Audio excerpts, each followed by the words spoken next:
what we would do is we'd go down to the flea market, we'd get the corner lot, we'd build our tent. I'd be out there split testing crayon versus marker. I'd be out there selling whatever we had, medicine and Gatorade and whatever. And now I do the same thing that my great-grandfather, my grandfather, and my dad did, except for I have one thing that they don't, which is I'm not limited by geography.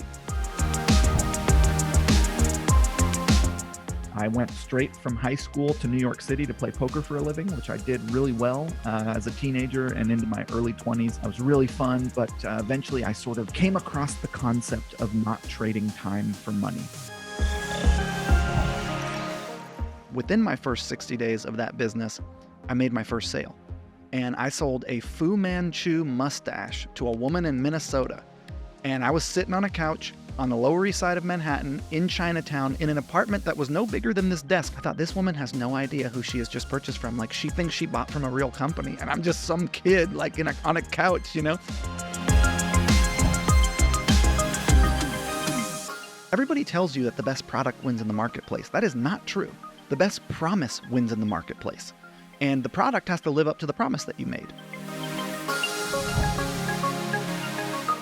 I spent $17 million of my own money on advertising my own brands last year, and I have one video that was made in 2016 that was my best video. So one good asset can carry you a long way. Everybody likes to drive, and it's like, yeah, you got to drive when you're coming up, but at some point you have to learn how to let go of the steering wheel, because if you're driving, you can't see the mountains in the distance. And so I have been really good at navigating. Like, all right, I'm doing this, someone else can do it, get them in. I'm constantly replacing myself from anything that I do.